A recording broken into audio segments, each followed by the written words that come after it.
Welcome back dear student, एक बार फिर से आपका हार्दिक स्वागत है हमारे यूट्यूब चैनल पर। आज हम देख रहे हैं चैप्टर नंबर 8। इस चैप्टर के हमने टोटल 8 क्वेश्चन हमने कंप्लीट कर दिए हैं। इससे पहले भी हमने बेसिक कंसेप्ट का वीडियो बनाया था। और एक मैं आपको बात बताना चाहूँगा कि बहुत सारे चैप्टर्स के वीडियो, उसके बेसिक कंसेप्ट और उसके एंट्रेंस कॉर्नर के सभी क्वेश्चन आपको वीडियो के डिस्क्रिप्शन लिंक में मिल जाएंगे और आप प्ले लिस्ट में जाकर भी सभी वीडियो आप देख सकते हैं। फिर समय में देरी ना करते हुए आइए अब हम 9th क्वेश्चन की ओर चलते हैं। देखिए यहाँ पर वर्क डन बाय 12 men और 15 women in 20 days.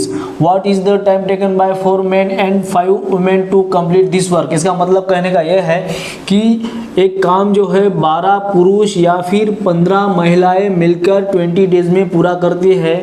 तो फिर ऐसा कह रहे हैं यहाँ पर what is the time taken bye 4 men and 5 women। वही काम अगर 4 पुरुष और 5 महिलाएं मिलकर कितने दिन में पूरे करेंगे, ऐसा ये क्वेश्चन हमें कह रहा है। तो फिर ऐसे क्वेश्चन में आपको बताया था मैंने, देखिए सेंटेंस पहले के जैसे ही है, यहाँ पर सेम क्वेश्चन आया है जो कि मैंने शायद चौथा क्वेश्चन था और दूसरा एक 7वां क्वेश्चन था। सेम क्वेश्चन आया यहाँ पर आ चुके हैं। तो फिर देखिए यहाँ पर आपको पहले सेंटेंस में जो आपको 3 नंबर दिए हैं, बस उसका आप मल्टीप्लिकेशन कर लीजिए। देखिए 12 men, उसके बाद है 15 women और उसके बाद है 20 डेज। फिर आपको क्या करना है, डिनोमिनेटर में आपको 12 पुरुष के साथ दूसरा जो सेंटेंस है उसमें के 5 महिलाएं का मल्टीप्लिकेशन करना है। देखिए मैं फिर से बता रहा हूँ, पहले सेंटेंस में जो 12 पुरुष है उसका मल्टीप्लिकेशन दूसरे सेंटेंस में जो महिलाएं हैं, 5 महिलाएं हैं, उसके साथ करना पड़ता है। देखिए जैसे कि 12 इंटू यहाँ पर 5 प्लस, ठीक है, पहले सेंटेंस में अब महिलाएं 15 है तो फिर 15 लिखिए। उसके बाद यहाँ पर दूसरे सेंटेंस में पुरुष कितने हैं, देखिए 4 है, तो फिर आप ये मल्टीप्लिकेशन कर लीजिए। पहले आपको बोर्ड मार्क्स के हिसाब से मल्टीप्लिकेशन करना है, मैंने आपको अच्छी तरह से बताया था। और ऊपर के नंबर आपको तब तक जैसे के वैसे लिखने हैं जब तक आपको पूरा यहाँ पर कैलकुलेशन नहीं होता, यहाँ का पूरा एक नंबर नहीं मिलता तब तक, ठीक है। 12 5 होता है 60 और 15 4 फिर भी 60, ओके। अब ऊपर के नंबर फिर से जैसे कि वैसे लिखिए, ओके। और उसके बाद देखिए 16, यहाँ पर मैंने इनटू गलती से लिखा है, यहाँ पर प्लस चाहिए। 60 + 60 होता है 120 और ये 0 को 0 आप काट दीजिए। देखिए यहाँ पर 12 हम काट सकते हैं और बचा हुआ आंसर जो है, देखिए नंबर जो है ना वो 15 है। तो फिर यहाँ पर कोई भी नंबर नहीं बचा और हमारा कैलकुलेशन पूरा हो चुका है। 15 हमारा आंसर आ चुका है। देखिए ऑप्शन नंबर 1 में इसका आंसर है। देखिए कितना इजी है ये क्वेश्चन, हमने बहुत ही अच्छे से पहले आपको समझाया था, फिर भी समझा दिया है। अभी भी आप अच्छे से थोड़ा सा अच्छे से प्रैक्टिस कर लिया करो। बहुत ही सिंपल क्वेश्चन होते, अगर आप ऐसे क्वेश्चन करेंगे तो आप नवोदय एग्जाम क्रैक करना कुछ भी हार्ड बात नहीं है, आप बहुत आसानी से क्रैक कर सकते हैं। अब देखिए आगे का question, A can do a piece of work in 10 days. देखिए ए नाम का कोई व्यक्ति है और वो जो है 10 डेज में एक काम पूरा करता है। And B can do a same work in 12 days. वही काम अगर बी करेगा तो उसको 12 डेज लगेंगे। ए को 10 दिन लगेंगे, बी को 12 दिन लगेंगे।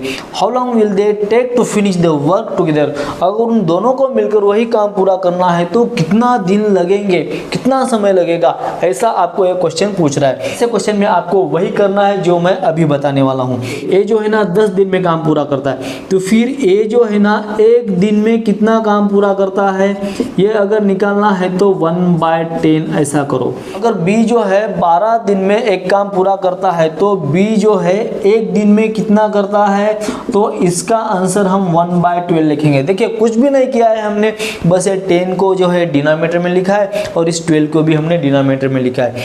अब आगे क्या करें, how long will they take to finish the work together. दोनों मिलकर पूरा काम करेंगे तो कितने दिन लगेंगे, ऐसा इस क्वेश्चन में करें। तो फिर हम क्या करेंगे, देखिए इन दोनों नंबर का, इन दोनों के आंसर का हम एडिशन कर लेंगे। देखिए कैसे, 1/10 + 1/12, ओके। अब इसका एडिशन कर लीजिए। देखिए इन दोनों का पहले आप एलसीएम निकाल लीजिए।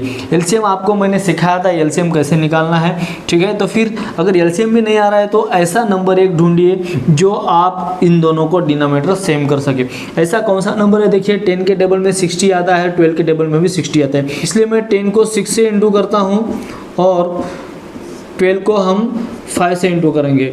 ओके, अब नीचे अगर 6 से इंटू किया है तो ऊपर भी आपको 6 से करना पड़ेगा, और नीचे अगर यहाँ पर 5 से इंटू किया है तो ऊपर भी आपको 5 से इंटू करना पड़ेगा। देखिए 6 1 जा 6, 10 6 जा 60 प्लस 5 1 जा 5 और 12 5 जा 60। तो फिर इन दोनों का आप एडिशन कर लीजिए, डिनोमिनेटर सेम है। जब डिनोमिनेटर सेम होते हैं तब ऊपर के नंबर की एडिशन करते हैं, और सेम है तो सिर्फ एक बार लिखते हैं। 6 + 5 11। ओके, ये हो गया इसका आंसर। मगर ये आंसर देखिए, ये आंसर आपको ऑप्शन में नहीं मिलेगा। क्यों नहीं मिलेगा? हमने यहाँ पर देखिए 10 को क्या किया था 1/10, 12 को क्या किया था 1/12, वैसे यहाँ पर 11/60 है। तो फिर आपको इसे भी पलटाना पड़ेगा। मतलब क्या करेंगे, न्यूमरेटर को डिनोमिनेटर लेके जाएंगे और डिनोमिनेटर को न्यूमरेटर लेके जाएंगे। तो फिर ये हो जाएगा हमारा answer. Number of days is equal to क्या आ जाएगा? Number of days is equal to 60 ऊपर और 11 नीचे। ठीक तरह से देखिए, यहाँ पर किसी भी ऑप्शन में ठीक ऐसा आंसर नहीं दिया है, मगर इसी का दूसरा फॉर्म दिया है, वो हम कन्वर्ट कर लेंगे। 11 के टेबल में 60 से पहले आने वाला जो नंबर है वो 55 है, और 11 5 जा 55। अब 55 11 5 जा हो रहा है, तो फिर और कितना कम पड़ रहा है 60 बनने के लिए? देखिए यहाँ पर 5, ठीक है। 11 5 जा 55 और 55 + 5 हो रहा है 60। ये हो गया इसका एक दूसरा फॉर्म, ये फ्रैक्शन फॉर्म है, हम इसे बोलते हैं मिक्स फ्रैक्शन। तो फिर मिक्स फ्रैक्शन में आपको ऑप्शन दिया है और इतना डेज इसको लगेंगे दोनों मिलाकर अगर काम करेंगे तो फिर हमारा आंसर जो ऑप्शन नंबर 1 में है, और ये हो गया इसका आंसर। बहुत ईजी है। अगला क्वेश्चन देख लीजिए, ये भी बहुत ईजी है। हमें कन्वर्ट करने के लिए कहा गया है convert 4 metre 2604 centimetre into centimetre. देखिए ये जो मीटर और सेंटीमीटर जो है आपस में एक ही है, ठीक है, और इसको हमें सेंटीमीटर में कन्वर्ट करने के लिए कहा है। देखिए आपको तो हमने बताया था कि 1 मीटर मतलब 100 सेंटीमीटर होता है, 1 मीटर मतलब 100 सेंटीमीटर होता है, 4 मीटर मतलब 400 सेंटीमीटर। ये तो बस कितना छोटा आंसर है। और इसके बाद देखिए यहाँ पर जो है 2604 सेंटीमीटर। देखिए दोनों के यूनिट यहाँ पर सेम हो चुके हैं। अब आप इसकी डायरेक्टली आप एडिशन कर लीजिए। 0 + 4 4 हो जाएगा, उसके बाद 0 + 0 0, फिर से यहाँ पर 4 है और 4 + 6 होता है 10। यहाँ पर नंबर नहीं है, यहाँ पर कैरी दे दीजिए 2 + 1 3। देखिए 3004 यहाँ पर कौन से ऑप्शन में दिख रहा है? देखिए इस ऑप्शन में। ये हो गया हमारा आंसर सेंटीमीटर में कन्वर्शन करने के बाद। अब देखिए 12th क्वेश्चन, ये भी बहुत इजी है। How many days are there in 2 months 5 weeks and 18 days। देखिए बहुत ही इजी है, आपको बस अब ये सेंटेंस पे ध्यान देना है, और आपको यहाँ पर सिर्फ इतना पूछा है how many days, total days कितने हैं। 2 मंथ के आपको डेज पता है, आपको इतना पता है 1 मंथ में डेज कितने होते हैं। 1 महीने में आपको पता है कि 30 डेज होते हैं, इसलिए मंथ के जगह पर मैं 30 लिखूंगा। प्लस देखिए यहाँ पर 5 है, और 5 क्या है? वीक्स है। वीक्स है मतलब क्या है? 7 डेज। 1 वीक मतलब 7 डेज होता है, तो फिर आप यहाँ पर 7 लिखिए प्लस, और 18 डेज, ये तो डेज पहले से ऑलरेडी हमें डे के फॉर्म में दिया है, तो फिर ये 18 डेज जैसे के वैसे ही लिखेंगे। ये हो गए पूरे जो है ना, अब इसका कन्वर्शन हम डेज में हो गया ऐसा हम मान सकते हैं, मगर यहाँ पर कैलकुलेशन करना बाकी है। देखिए 32 जा होता है 60 प्लस 5 7 जा होता है 35 और प्लस 18। अब इसकी आप एडिशन कर लीजिए। 8 + 5 होता है 13, फिर से कैरी 1, 6 + 1 7, 7 + 3 10, 10 + 1 11, 113 डेज। टोटल डेज कितने हो रहे हैं? देखिए 113 डेज। और ये कौन से ऑप्शन में है? देखिए ऑप्शन नंबर 1 में ही इसका आंसर दिया गया है। और देखिए अभी अभी हमने एक आंसर निकाला था, ये आंसर तो बिल्कुल बराबर है, मगर हमने यहाँ पर रॉन्ग मार्क किया है। देखिए यहाँ पर 3004 जो है ना, वो सेकेंड नहीं है, वो थर्ड ऑप्शन में दिया गया है, ठीक है। आप जरा ध्यान से देखिए, ओके। और इसका आंसर देखिए अब यहाँ पर हमें मिला है ऑप्शन नंबर 1 में 113 डेज। अब अगला क्वेश्चन देख लीजिए। Anita started a horse painting at 11:55 AM। AM का मतलब होता है सवेरे का टाइम। 11:55 जब हुए तब हॉर्स की पेंटिंग शुरू की थी, ठीक है। तो फिर इसे फिनिश कब किया? देखिए एंड फिनिश एट 12:05। 12:05 तक उसने पेंटिंग की है, ऐसा यहाँ पर कह रहे हैं। देखिए तो फिर यहाँ पर हमें क्या करना है? What time taken by him to complete the painting.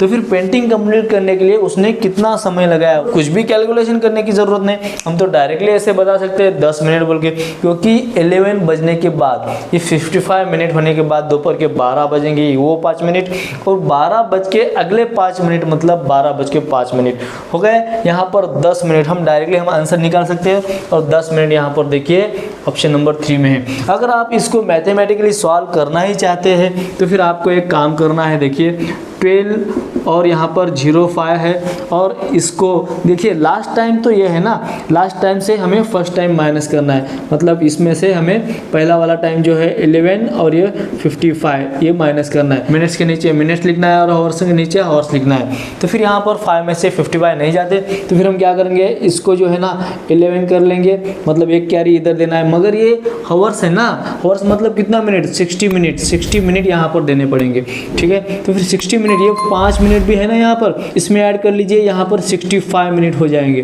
तो फिर 65 मिनट्स में से 55 मिनट गए तो क्या रहेगा, 10 रहेगा, ओके। और यहाँ पर 11 माइनस 11 मतलब 0। देखिए बराबर 10 मिनट्स यहाँ पर हमारा आंसर आ चुका। अगला क्वेश्चन देख लीजिए, how many bottles fill 300 millilitre capacity from a pot which contains 2.85 metre cube oil, यानी क्यूबिक मीटर ऑयल ऐसे भी हम इसे बोल सकते हैं, ठीक है। तो फिर यहाँ पर क्या कर रहा है, पहले आप ये समझ लीजिए। देखिए एक कंटेन है या फिर कंटेनर, एक पॉट है, ऐसा आप कुछ समझ सकते हैं, एक बर्तन है बड़ा, ठीक है। उसमें जो है ना 2.85 मीटर क्यूब ऑयल या फिर 2.85 क्यूबिक मीटर ऑयल जो है ना भर के है। तो फिर वो अगर 300 मिलीलीटर के बॉटल में भरना है, हर एक बॉटल 300 मिलीलीटर की है ऐसा आपको मानना है, ऐसे कितने बॉटल में ये ऑयल हम भर सकते हैं, ऐसा इस क्वेश्चन का मतलब है। तो फिर हम क्या करेंगे, देखिए हम इस नंबर से इस नंबर को डिवाइड करेंगे तभी हमें ये पता चलेगा। मगर देखिए यहाँ पर इन दोनों का यूनिट आपको अलग दिख रहा है। हम क्या करेंगे, देखिए number of bottles required, number of bottles okay required, ठीक है ना। तो फिर हम क्या करेंगे, देखिए अब नीचे जो दिया है ना उसको हम डिवाइड करेंगे 2.85, ये जो मीटर क्यूब है ना हम 3 बार मीटर लिखेंगे, चलेगा ना, 3 बार, क्योंकि ये क्यूब दिया है तो फिर 3 बार मीटर लिखेंगे, मतलब एक क्यूब का फॉर्म है, 3 टाइम्स हम लिखेंगे, ओके। इसके बाद देखिए नीचे जो है ना 300 मिलीलीटर है, ओके ना। अब हम क्या करेंगे, देखिए इसके आगे जो है ना हम अब मीटर के जगह पर 1 मीटर मतलब हमने बताया था कि 100 सेंटीमीटर होता है, तो फिर आप ऐसे करिए 2.85 इंटू मीटर के जगह पर 100, जहाँ मीटर देखिए वहाँ पर 100 लिखिए, यहाँ पर भी मीटर है यहाँ पर भी 100 लिखिए, यहाँ पर भी मीटर है यहाँ पर भी 100 लिखिए। अब ऐसे ही आपको यहाँ पर 300 भी लिखना है, ठीक है। देखिए इस 2 जीरो से इस 2 जीरो को काट दीजिए, यहाँ पर देखिए पॉइंट कहाँ पर है, यहाँ पर है, ओके। अब हम क्या करेंगे, 100 से अगर इंटू करेंगे ना तो ये पॉइंट जो है यहाँ से यहाँ तक आ जाएगा, मतलब यहाँ पर जो पॉइंट था 5 के बाद आ जाएगा, मतलब 285 हम डायरेक्टली ऐसे लिख सकते हैं, जैसे कि 285 और यहाँ पर बचा हुआ, देखिए इस नंबर से हमने मल्टीप्लाई किया है इसलिए पॉइंट यहाँ पर आया है ना, तो फिर यहाँ पर बचा हुआ नंबर तो सिर्फ 100 है, तो फिर यहाँ पर आप एक बार 100 लिख दीजिए। अब नीचे जो बचा हुआ नंबर है 3 से आप 285 को डिवाइड कर लीजिए। देखिए मैं यहाँ पर डिवाइड करता हूँ, जगह कम है, ठीक है। 285 डिवाइड बाय 3, ओके। 3 9 जा 27, यहाँ पर बचा 1 3 5 जा 15। देखिए इनका जो डिवीजन है ना कितना आया है 95, ओके 95 डिवीजन आया है इसका आंसर, और बचे हुए जो 100 के जीरो है इसके ऊपर दे दीजिए। तो फिर 9500 हमारा आंसर आ चुका है।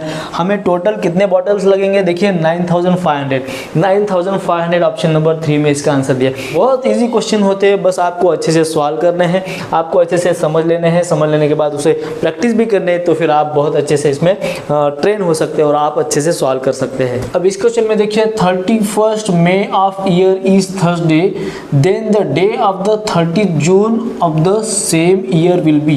कहने का मतलब ये है कि एक ईयर जो है उसमें 31 मई को जो डे है, कौन सा डे है, थर्सडे है। 31 मई को जो है ना कौन सा डे है, थर्सडे है, ओके। उसके बाद देखिए क्या करा हमें, then the day of the 30 June, हमें ईयर नहीं चेंज करना है, हमें सिर्फ मंथ चेंज करना है।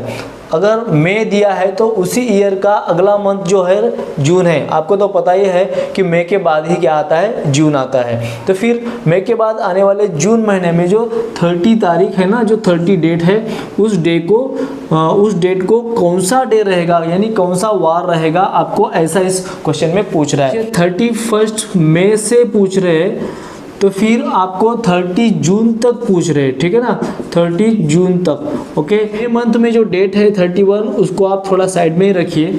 अब उसके बाद देखिए 30 जून तक, यानी 1 से लेकर 30 जून तक कितने डेज है, टोटल 30 डेज है।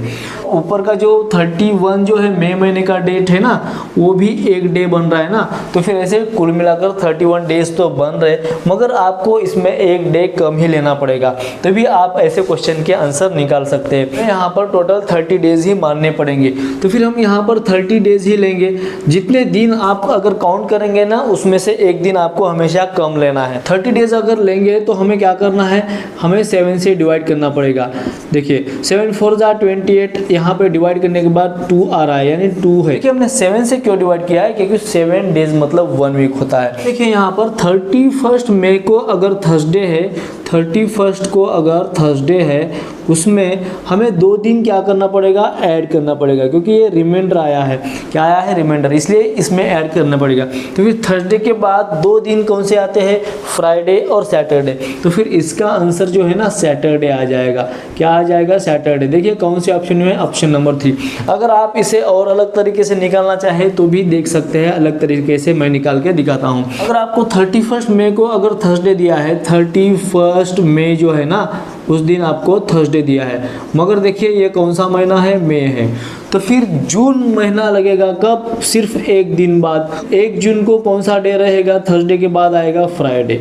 ओके, अगर आप कैलेंडर पे देखेंगे तो आपको इतना पता है, जो 1 तारीख को वार रहता है, यानी डे रहता है ना, वो हर 8, उसके बाद 15, 22 और 29, ठीक है ना, ये सभी डेट को वही वार रहता है। आप किसी भी पेज पर देख सकते हैं, कैलेंडर के किसी भी मंथ के किसी भी पेज पर देख सकते हैं, 1 तारीख को जो वार आया है, 1 तारीख को जो डे आया है, वही डे हर 8, 15, 22, 29 को रहेंगे उसी मंथ में, ठीक है। तो फिर इस हिसाब से अगर 1 तारीख को अगर फ्राइडे आया है, तो फिर 29 जून को भी फ्राइडे ही आएगा।